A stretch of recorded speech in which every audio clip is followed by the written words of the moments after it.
Okay, picture this. You're on a LATAM Airlines Boeing 787, just climbing out of Los Angeles International Airport. Everything seems totally normal. But then, thousands of feet up in the air, something goes very, very wrong. A system that's designed to be a plane's absolute last resort just deploys. So, we're going to break down what happened and what that really cryptic message from the cockpit actually meant. Right, so the first sign of trouble for anyone on the ground comes in this calm but, super cryptic message from the cockpit to air traffic control. Romeo Alpha Tango. For those of us who don't speak in the aviation phonetic alphabet every day, that simply spells out R-A-T. Rat. So that's the big question here, right? What in the world is a rat, and what does it mean when this emergency device just decides to pop out during a totally routine flight? Well, the answer involves an incredible amount of noise, a really complex challenge in midair, and some seriously brilliant teamwork.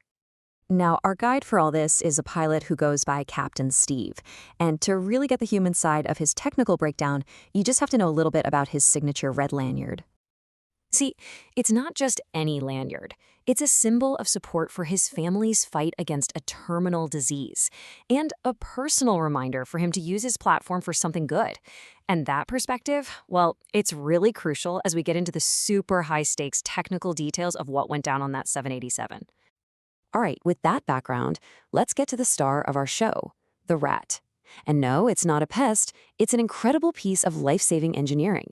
But when it shows up uninvited, it creates a whole new world of problems. So what is it? A Ram Air Turbine, or RAT, is basically a little windmill. If there's a catastrophic power failure, this thing drops out of the side of the plane right into the slipstream. The wind spins its blades, and that generates just enough power to keep the most critical flight systems running. It is, quite literally, the plane's last-ditch effort to stay in control. Can you imagine the sheer chaos for the pilots? The first sign that something is wrong isn't an alarm, it's a sound, a deafening, screaming noise from this little propeller spinning at nearly the speed of sound. Then you get the warning light, and almost immediately after that, the phone starts ringing off the hook. It's the flight attendants calling about the god-awful noise all the passengers are hearing. So what could possibly trigger something so drastic?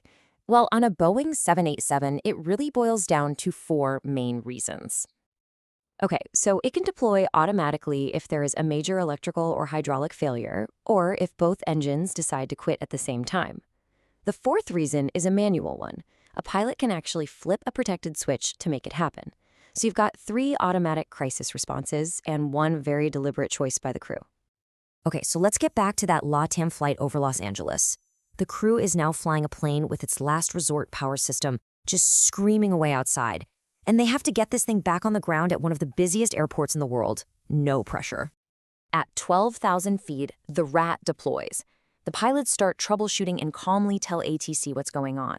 Now the controller, recognizing the crew is probably overwhelmed, very smartly declares an emergency for them, which instantly gives them priority. From there, ATC becomes this kind of choreographer, telling other planes to speed up, to carve out a safe path for the 787 to get back and land safely on runway 25 left. And this just brilliantly shows you the 2 critical collaborative roles in any midair incident. The flight crew's job is to fly the plane first. The mantra is always my aircraft, while they troubleshoot and communicate. ATC's job? Clear the path. Manage all the other planes, and just reduce the crew's workload in any way they possibly can. It's like a symphony of crisis management. And here is a perfect example. This is the LAX controller talking to a different plane, an American Airlines flight. He's basically saying, hey, step on it. I need to make a hole in the sky for a plane that's in trouble.